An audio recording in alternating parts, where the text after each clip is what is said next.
In 2011, 25 years after the release of the original Legend of Zelda, Nintendo released the official The Legend of Zelda Timeline, which was a closely guarded secret according to the developers. This caused a split in the fandom, where one side argued that it was a bad thing that happened that ruined theory crafting and it ruined the immersion and the experience. And some of them also said, like, Zelda doesn't have a timeline, they're not meant to connect. While the direct opposite said, it's a great thing, I love the continuity between games, it proved a lot of theories right or wrong, people who made timelines of their own and stuff, were probably completely proven wrong, or some were even proven right, or close to being right.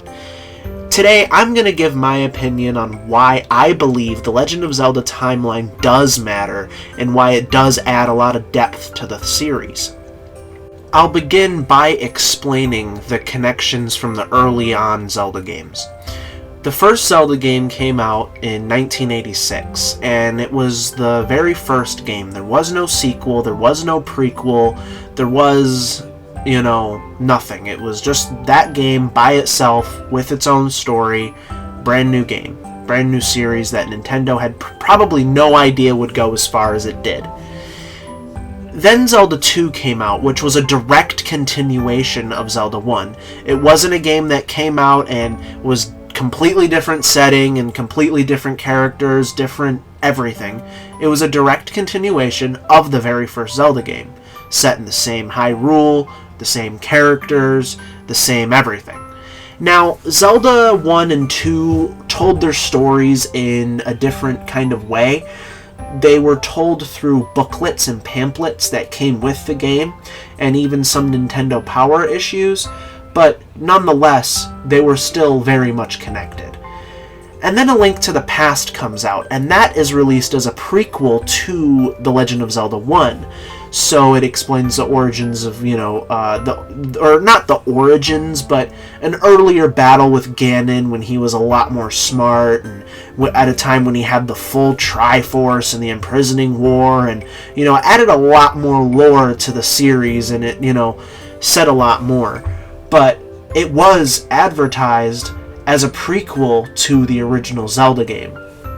Then Link's Awakening came out, which followed the Link from A Link to the Past story as he set sail in the ocean to do some training or something like that. And on the way back, he ran into a storm and was sent onto Koholint Island. After Link's Awakening came out, Ocarina of Time released, and that was advertised as a prequel again to A Link to the Past. And that went more into how the world was created and how the Triforce was created, even giving us Ganondorf, who we've never seen before. I think he was mentioned in the manual of Link to the Past, and how Ganondorf was a thief who touched the Triforce and became Ganon, and, got the Triforce and became evil and all that good stuff. But it, again, went into depth and told us more about what we didn't know about Hyrule. So now we're 5 games in, and we've already learned a lot. So, after Ocarina of Time, we got Majora's Mask, and that game was, again, another direct sequel. Well, not again, but this game followed Ocarina of Time's story right after the game. Like, maybe a couple days after the game at most. That was the last game that gave us a definitive look on how all the games connect. Like, we could kind of tell that some were prequels, some were sequels. The games that came out after this were the Oracle games, developed by Capcom. These games were a bit more ambiguous about where they fell in this timeline that Nintendo was making, but based on the art style and the story and all that stuff, it was pretty obvious that they were supposed to take place around the same time, or at least in the same vicinity as A Link to the Past and Link's Awakening. So, going by context clues, we can kind of safely assume that, yeah, they probably take place around that time. And then after that was Wind Waker, which was another sequel following Ocarina of Time, but in a separate timeline. So that's when the timeline split, or the early timeline split, was discussed, because Eiji Aonuma confirmed that Wind Waker and Majora's Mask were both sequels to Ocarina of Time, but in different universes. So I could go on and on about how all the games connect and stuff, but I kind of want to shift my focus onto arguing why the timeline is a good thing, and why I kind of disagree with a lot of people who say, oh, the timeline should be retconned, or it should be decanonized, or, you know, all that disingenuous stuff, because I believe Nintendo is kind of playing both sides here. I believe that, yes, they are making Zelda games designed to be able to be played independently of one another. So you don't have to play Skyward Sword to enjoy Ocarina of Time.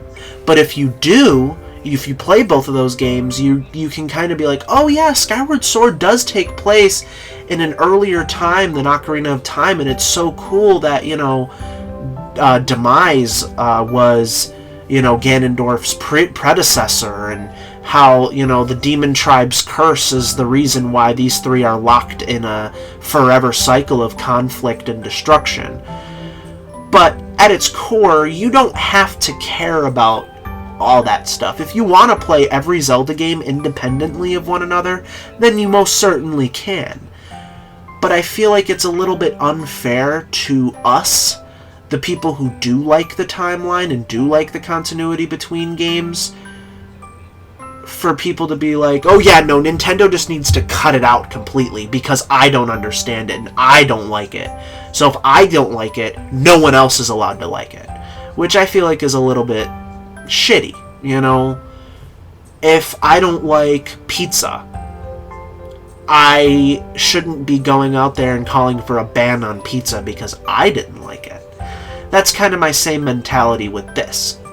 The Zelda timeline can definitely be a bit confusing at times, especially when you look at all the different branches and how all the different things connect and all that stuff.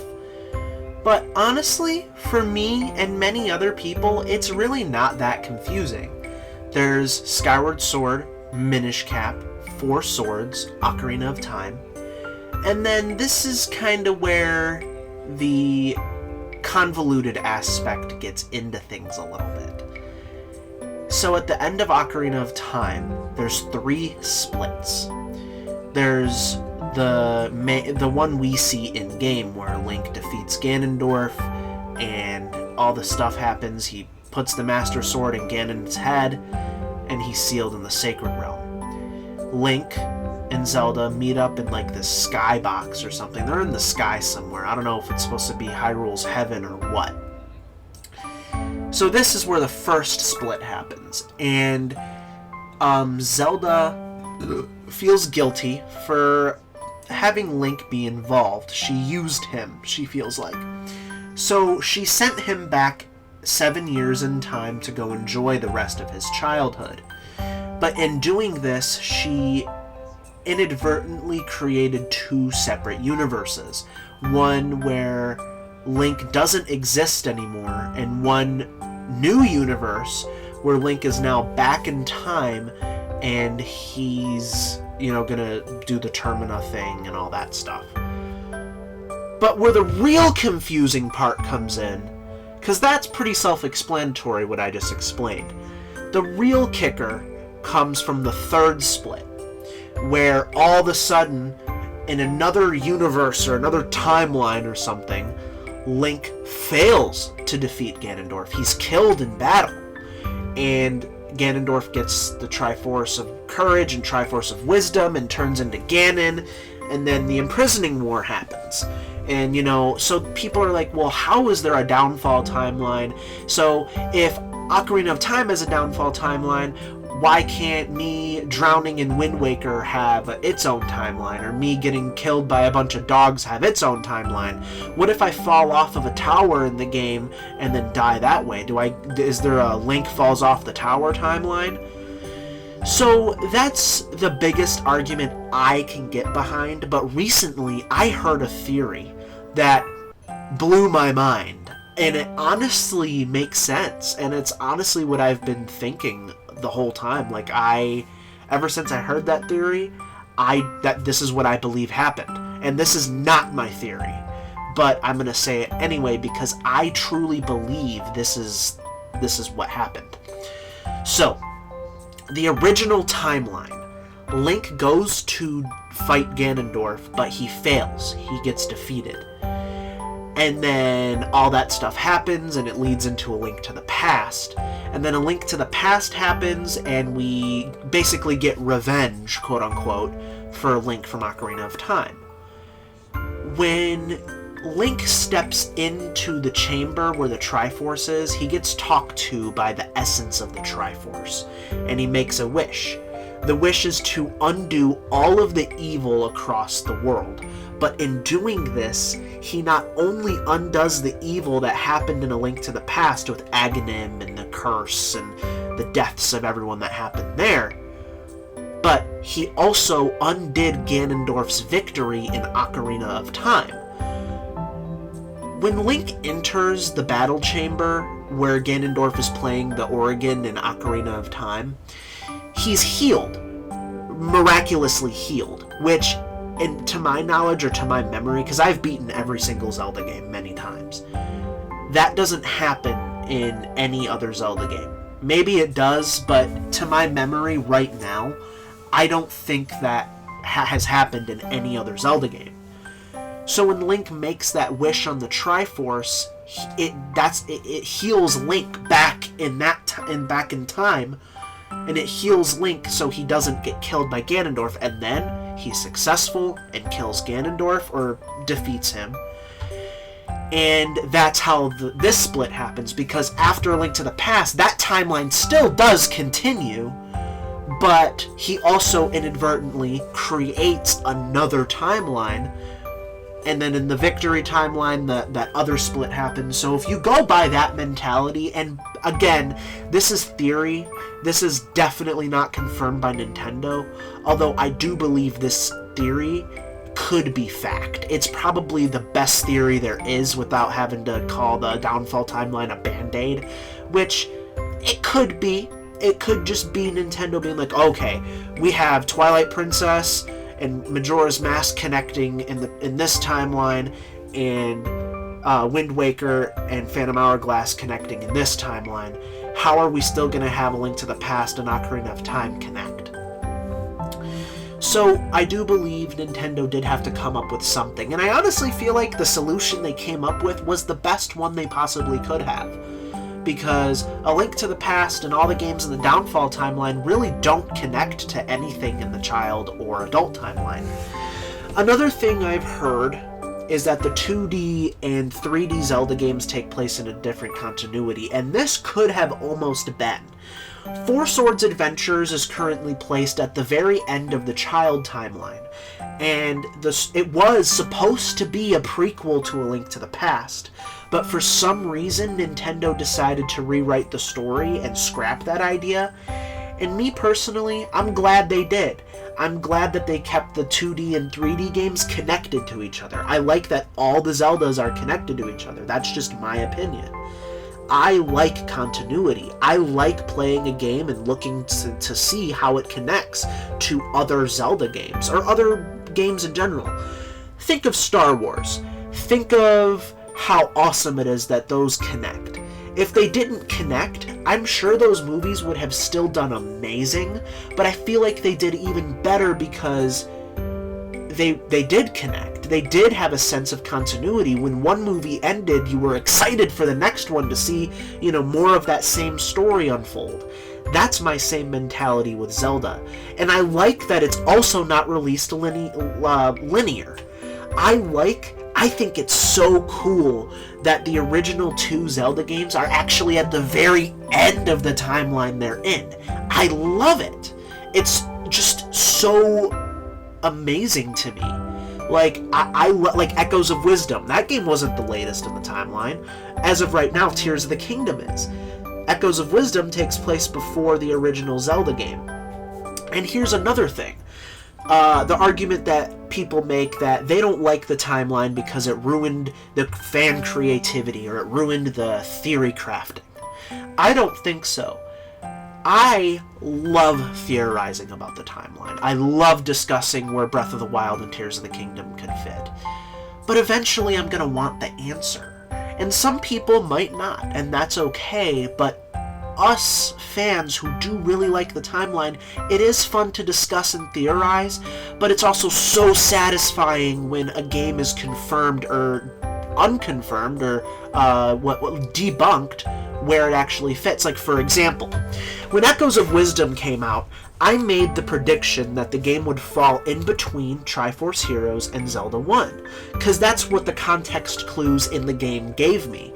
I knew it would take place after A Link Between Worlds because of the crumbled dungeons that are in the desert that looked just like the dungeons from A Link to the Past and A Link Between Worlds. And I was theorizing about it, and I was talking about it, and when it actually came to be, when they actually confirmed where that game took place, I was ecstatic. I lost sleep that night because of how excited I was. It was so satisfying that a theory I and many others had, because I wasn't the only one that had that theory, was confirmed to be true. The context clues we were given in the game were actually right. We were correct. And I absolutely love it. And I'm sure thousands of other Zelda fans do too. Like I said, Zelda can be played individually. Each game can be played standalone. You don't have to care about the lore. You don't have to care where each game fits. You can play each game on its own without, ever considering where the game before it or after it took place. And I like that, because Nintendo isn't strictly being like, okay, you have to play 5 of these games to understand what happened in the 6th. You don't have to. You don't even have to enjoy Breath of the Wild to enjoy Tears of the Kingdom, and Tears of the Kingdom is literally a direct continuation of Breath of the Wild. So I do kind of find it a bit disingenuous for people to say that they wish the Zelda timeline would just be scrapped, or they wish it was decanonized, or they wish that Nintendo never released the timeline. Because newsflash, the timeline has been around since the very beginning, whether it was a secret or not. Each game has always meant to connect. It's awesome that Link and Twilight Princess gets to meet the hero Shade, because in the context of Twilight Princess, you have no idea who the hero Shade is. You can look at him and maybe make theories, but in the Hyrule Encyclopedia / Historia, it's confirmed to be the hero of time. The hero of time has a lot of baggage because he was sent back to his childhood. He was supposed to relive his childhood, but he had all that baggage from his fights as the hero of time. No one recognized him when he went back into time because no one knew he saved the world. All he did was go warn Princess Zelda about Ganondorf's evil plans, and then boom, he was arrested. No one knew who he was, and there's still theory crafting to be done there. What happened after Majora's Mask? Did he go back and fight in the army and get killed brutally? Because that's what it looks like happened. And he's training his descendant, Twilight Princess Link. So that's another direct connection between 2 games that, without the timeline or without Nintendo confirming, has nothing to do with each other. And I find that pretty cool. I love continuity between games, and so do many other people. If you want, guys, you can enjoy each game by itself. But for people like us who like connections between games, I feel like Nintendo should still keep updating the timeline. Whether it be what they did with Tears of the Kingdom and, put them at the end of all 3 branches, or what they did with Echoes of Wisdom and give it an outright place in the timeline. I do hope that Nintendo gives us a official placement of Breath of the Wild and Tears of the Kingdom, and I would love to see a game where all 3 timelines merge together, because having a split timeline is cool, But it would be nice for them to reconverge them and then just release games in linear order from now on, because it is getting to be, you know, it is a lot. It is pretty big, and they can still do games pre-merge. You know, they just did with Echoes of Wisdom. So, in the end, I would just like to say, if you don't like the Zelda timeline, that is okay. But don't try to sit there and call for Nintendo just to scrap it just because you don't like it. That's all I'm trying to say. So, thank you guys for listening to my rant about the Zelda timeline. I've been seeing a lot of flack on it recently, and people saying, oh, it should be decanonized, and I thought I should really use this platform to really give my opinion on why the Zelda timeline does matter, why the continuity between games is important, and whether Nintendo puts that first or not, which they don't. Gameplay always comes first, mechanics always comes first. The timeline probably doesn't even, it's not number 1, number 2, or even their number 3 priority when developing a game. Neither is story. But they do give us good stories, and I and many others agree that the Zelda story is better when they're all working together instead of all just standalone games. Thank you guys for watching, and I will see you guys in the next normal video. I will say this is my first time making a video like this, so I'm definitely a bit rusty, or not rusty because I've never done it before, a bit sloppy when I do it, but I hope you guys enjoyed. And if you guys disagree with this video, then you're the people that I say you can enjoy the games separately without worrying about the timeline, while leaving the timeline discussions and nerding out over to us. Alright, thank you guys for listening. I will see you guys in the next video. One more thing I did want to bring up was the Four Swords Adventures thing again real quick. That game, it bugs a lot of people that game takes place where it takes place, because it shares a lot of semblance with A Link to the Past's map, but honestly, that doesn't really mean anything. It's still Hyrule, it's still the same thing, and yeah, it's a video game, so Hyrule will be portrayed differently between games, but while I do think that game is a little bit of an oddball, more so than Zelda 2 even, I still think where it's placed is perfect, because it was supposed to be a prequel to A Link to the Past, but then they changed the story, like I've previously stated. So I think where it's at is just fine. Now, again, some people might not agree, but me personally, I think where Four Swords Adventures takes place is perfectly fine. Especially because the story in that game talks about a completely different, brand new Ganondorf, and as you know, at the end of Twilight Princess, Ganondorf was killed, not sealed, killed. So Ganondorf being born again and stuff fits perfectly after Twilight Princess, regardless of the way the map looks.